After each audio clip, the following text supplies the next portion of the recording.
Farhan Zaidi, with regard to all the rumors. Look at all these rumors. Thank you. Timex Social Club.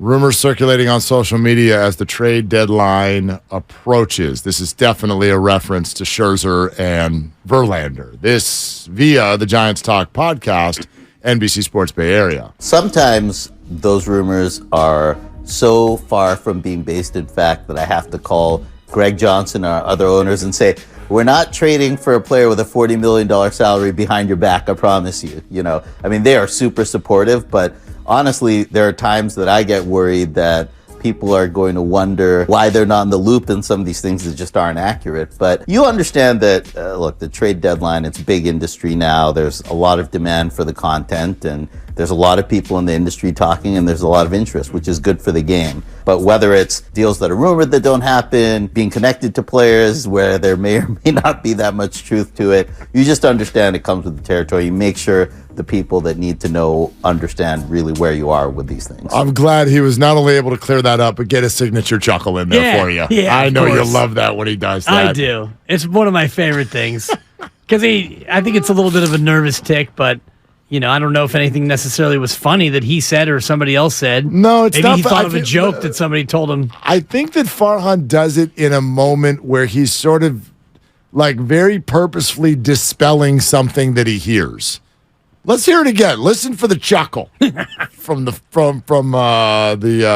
president of baseball apps, Farhan Zaidi. Sometimes those rumors are so far from being based in fact that I have to call Greg Johnson or other owners and say, we're not trading for a player with a $40 million salary behind your back, I promise you. They are super supportive, but honestly, there are times that I get worried that people are going to wonder why they're not in the loop and some of these things that just aren't accurate. But you understand that, the trade deadline, it's big industry now. There's a lot of demand for the content, and there's a lot of people in the industry talking, and there's a lot of interest, which is good for the game. But whether it's deals that are rumored that don't happen, being connected to players where there may or may not be that much truth to it, you just understand it comes with the territory. You make sure the people that need to know understand really where you are with these things. Yeah, it's right during the may or may not be real. So we're just dispelling you cute Twitter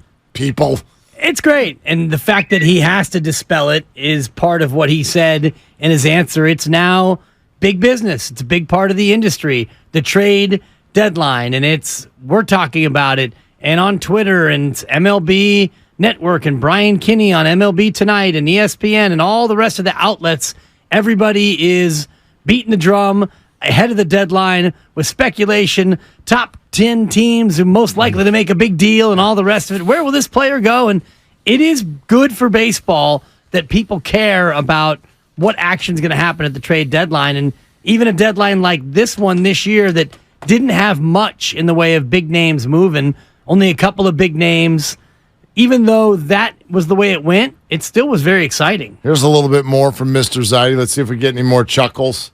NBC Sports Bay Area with regard to the quiet approach at the deadline. A lot of it is just our level of excitement at where we are roster-wise, who we have coming back the rest of the season, who we think can come up from the minor leagues and impact us, and really what in our view, was available at the trade deadline, which, certainly other teams were able to fill spots either because of injuries or lack of depth that didn't necessarily seem like upgrades in our mind relative to what we had. We've placed a lot of value the last couple of years in continuity and being able to stay in-house now that we have a good level of depth in AA and AAA. The AJ Pollock move was partly born out of Yaz's injury and wanting some insurance on Mitch Haniger, although he's doing well. But in terms of displacing guys off the roster, we were a little bit more sensitive to that this time of year.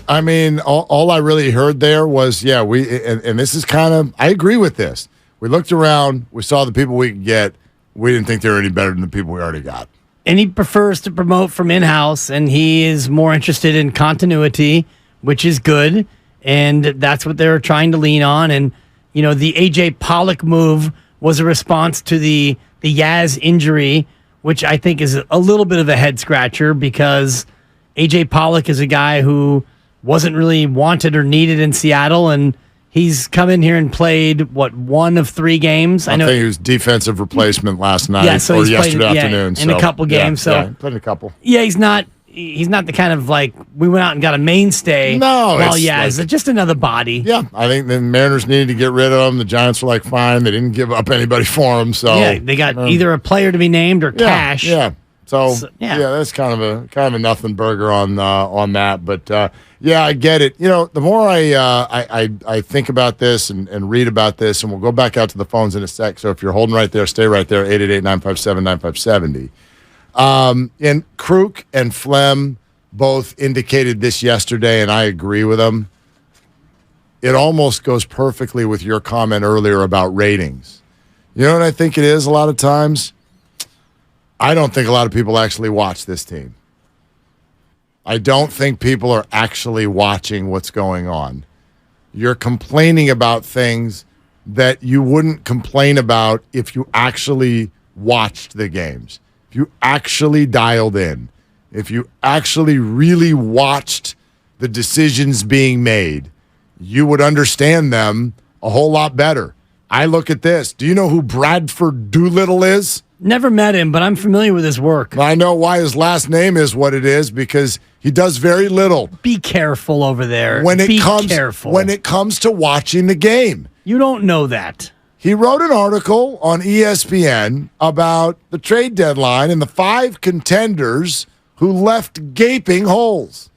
And I bet you're like, yeah, I bet the Giants are one of those teams who's got a gaping hole in the starting rotation. Now, Bradford wrote about their gaping hole, but he said right off the top, it got nothing to do. Stop it. It's got nothing to do with their starting rotation.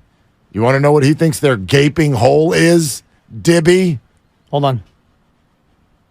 Yeah, Mark. Center field. Look at me. Put me in coach. I'm ready to play. There you go, Fogarty. They've got a center fielder who, sure do.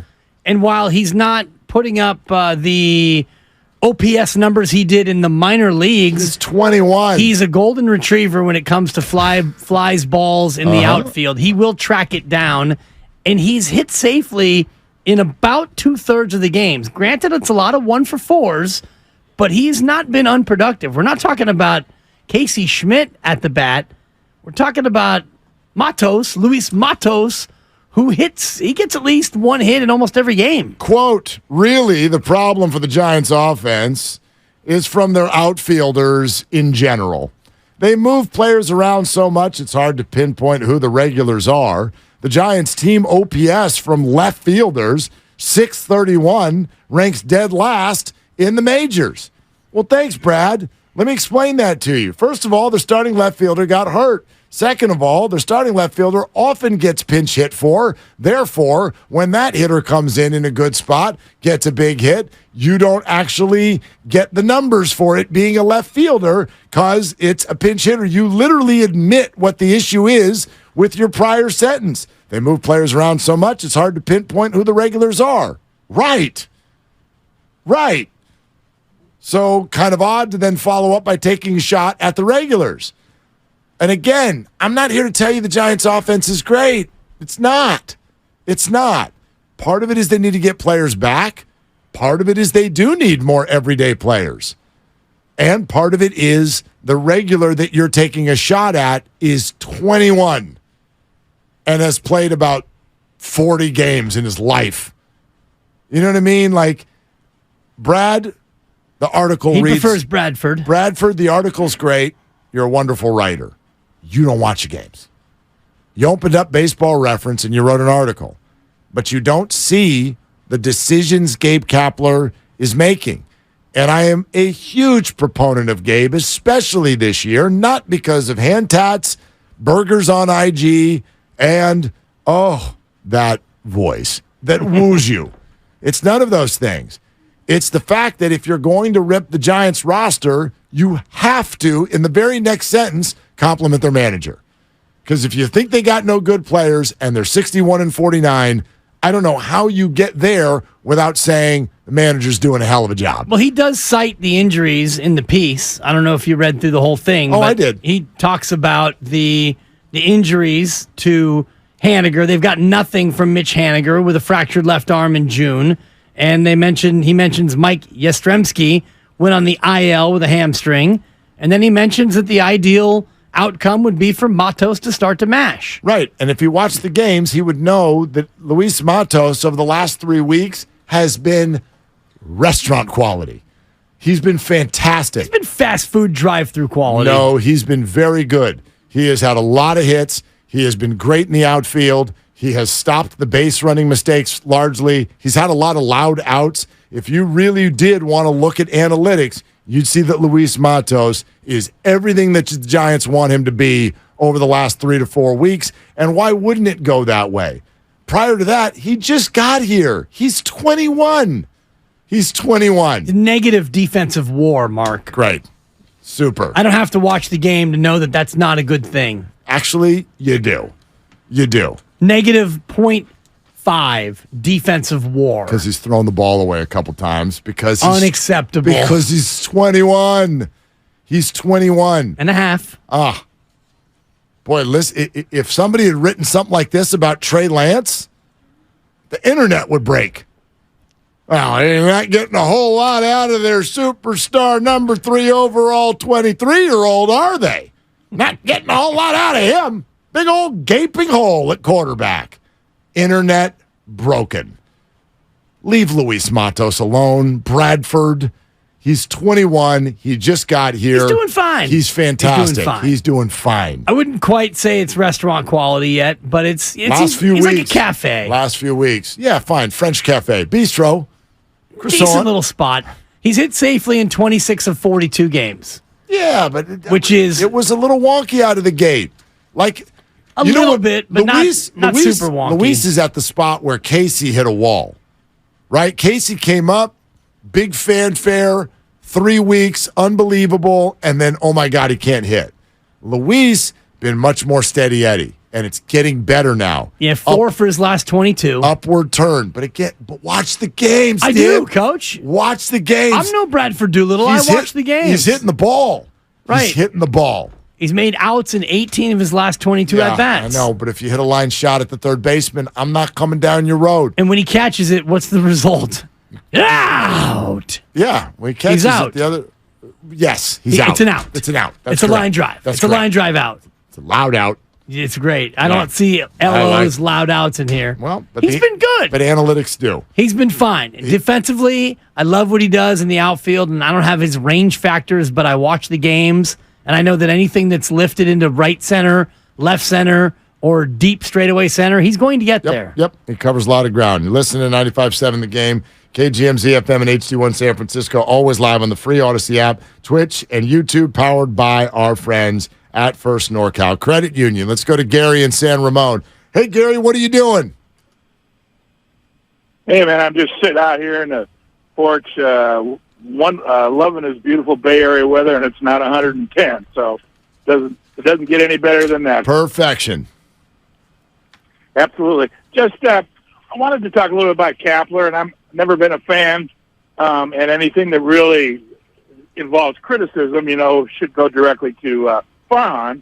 That's because basically, Kapler does what Farhan wants him to do. And but give him some credit for managing that pitching staff, especially the bullpen. This wasn't the plan to start with. That's why they signed Manaea and Stripling. They wanted them to be starters, and it hasn't worked out. So now we got the openers. But my concern is they lead the league in innings pitched. The bullpen does by just a long shot, a lot of innings. And yesterday was, you've got this great weapon in Doval, and this was 5 out of 6. And boy, he come in on fumes. And boy, my concern was, man, why are you doing this? This guy is if you lose this guy, you're done. So I just thought the managing of that yesterday was a little bit, poor decision making. I'd much rather seen some other options. What do you think about that, guys? Wait. Now you're upset that Doval came into the game yesterday? Yeah, because that was 5 out of 6, Mark, and he's never done that. And you could tell he was going on fumes because Walker should have hit that ball out. It hit the wall so hard, and then the next guy, can't remember his name, he rifled one into left field. So Doval was going on guts. But I'm concerned that all the use that he's getting, it's going to be detrimental down the stretch. Yeah, listen, it's a fair concern for sure. Thanks, Gary. It's a fair concern. He leads the league in games finished, and he's the best closer in baseball. He is, but the Giants play a lot of close games. And I know that Gabe was probably not thrilled putting him out there for the 5th time in 6 games, even though you knew you had an off day today, give him a little chance to rest. But that is one of my only concerns. Last year he threw 67 and 2/3 innings. This year, he looks like he's on pace to throw a little bit more than that. Yeah. But it's the frequency, Kenneth, that has me a little bit concerned. Nice reference. Just slide in a little REM very good. for the people in the back. Do you know that before the Boston series, Camilo Doval had he had 3 days off in a row. Okay. 3 days off in a row. Then 3 days on. Then he got a day off. Then 2 days on. In those 2 back-to-back saves, Arizona Wednesday and Thursday threw a total of 21 pitches. 21. He's fine. Like he's a horse. He's a horse. You got that's what yesterday was a little shaky, and I think Gary's right. And I don't know if it was fatigue or I don't like that slider. Don't throw that slider anymore. Guys get hit like the Major League Baseball players are going to get hit sometimes. He doesn't get hit when he throws the 102 nastiness. When he throws that little Sergio Romo, I get scared. My man, Saturday against Boston, the guy gave up a 2 spot and blew the save. Like Major League players, even good ones, give up hits. Dog, this man is filthy. Hey, cat, listen to me. Meow. This guy, the point is valid. If the concern is we can't wear out the bullpen, that's a fair concern. The Giants have even spoken to that. So that's totally fair. What I don't love is, he gave up a hit. He's clearly dog-tired. I don't know that. This guy got 2 saves in 1 day a few weeks ago, and he was the one who lobbied to do it. You know what I mean? I would be bothered if Camilo Doval went out there and his fastball was coming in at 96.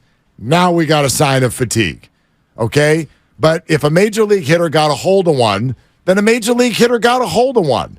And like you said, they knew that they had a day off today, and there are more coming next week as well. So, look, it's a very valid concern. I don't think we're there yet. There's another thing he said that I also think, though, it is very, very important to address. All right, if Gabe does anything wrong, it's Farhan's fault because Farhan's the one who tells him what to do. We got to stop this junk. We have to stop this. We got to stop the whole – John Lynch doesn't get any blame because Kyle told him what to do. And Gabe, no blame because Farhan told him. If it were that easy, why would they pay them at all? These guys are making decisions. They absolutely have an effect. They definitely have some autonomy. They definitely are doing things on the fly. Gabe Kapler does not have an earpiece so that Farhan can tell him who to pitch. That's not going on. Like, yes, there's planning that goes in every day, and sure, Farhan has a voice, as he should. But this idea that Gabe and all baseball managers now are total puppets, more so than they used to be, I'll grant that. But why would you even hire him if that were the case? Just send a text message to somebody in the bullpen. He's there to look good with a perfectly groomed beard and a nice pair of sunglasses. The problem with this is if you feel that way, then he can't get any credit either. That's actually what bugs me. No credit, no blame. So what are we doing here? He's a middle manager. It's basically what he is. So middle managers don't get any credit? Sends him a message. I'll tell Matt Nahigian, because you've said a lot of nice things about him. I said some stuff earlier, too. Yeah. That was very nice. You weren't around. I didn't realize that middle management had no effect on anything. Lucas is our middle manager. Matt Nahigian is the exalted one. Lucas is just our guy. I'm a middle infielder. I don't know about you. Totally. Yeah. He was middle management last week when the boss was on vacation. Yeah, for a minute. I'm not of the mind that, the managers in baseball do nothing. They make the decisions. Now, they don't make any decision alone, nor should they. It's a group think before the game. For example, tomorrow with you go over to Oakland and you probably get there, 8 hours before the game, and you sit down and you meet with your coaches, and Maybe Farhan's in there, maybe he's not. And you talk about what the plan is. Who's available? Who's our starter? Well, we're not going to go with a starter tomorrow because, Cobb and Webb just pitched. So tomorrow it's who's our opener? Everybody should be available in the bullpen for the most part. Totally. So are we going with Walker? Are we going with Alexander? What are we thinking? Let's look at the A's and who they're likely to hit in the first inning and who do we have that matches up best against their top hitters. And then we'll build out our pitching plan from there. And it's not Farhan saying, you will do this. I declare. It's just that to me is nonsense. I don't know. A lot of these things, I agree with you. It's like you want them both ways. What was the name of the Stanford pitcher that we had on a few weeks ago who threw 417 pitches in a game, whatever the hell that was? You didn't like it. No, I didn't. And he came out and was like, it's no big deal whatsoever. And we had a healthy debate. And there were a lot of people. It's Quinn Matthews, friend of the program. Quinn Matthews. 156 pitches. A lot of people who were like, Mark, it's fine. It's fine. He's a kid. He wanted the ball, and it's great. Okay. And then the second Camilo Doval gives up a hit when he's thrown 21 pitches in 3 days. 21. And now it's like, this is overuse. This is absurd. Camilo He flipped Doval, in that little slider because his arm was so tired he couldn't throw the fastball, Mark. Definitely. Are you even watching the games? He'll arrive like every freaking second. Too much of it. This guy is going to arrive in Oakland tomorrow, having pitched in 2 of the last 4 days and a total of 21 pitches. It is 21. It is something to keep an eye on. The Giants do lead baseball in bullpen innings. No, and it's not an invalid point. As I said, yeah. What's the number? 475 and 2/3. And what's second place? The A's are at 462. But they're bad. That's the reason why they pitch so much out of the pen. Who's next? Tampa Bay, 454.2. Interesting. Because they do the same thing that the Giants have do. openers. And so when you have a guy go out and throw 1 inning, you're going to probably use a lot of bullpen. I would argue that this is a skewed stat. Because if Sean Manaea and Ross Stripling and Alex Wood, who are all traditional starters, and we switch the name to bulk innings role, and we know that you're coming in to pitch 4 innings, but instead of doing it at the beginning of the game, you do it from the 3rd to the 7th, bullpen stats. It's not technically a bullpen stat. It is stat. bullpen stats, but it's not, and y'all know it, right? So that's why those numbers are where they are. Yes. Right. I don't in large part. In other words, I know Doval, as Tyler Rogers always does too, they have a lot of appearances. That's the way this team is built. That's the strength of the team. You do have the major league leader in innings pitched on your team, and that's Logan Webb. No one's thrown more innings than Logie. Yeah. So, they're highlighting what works for them.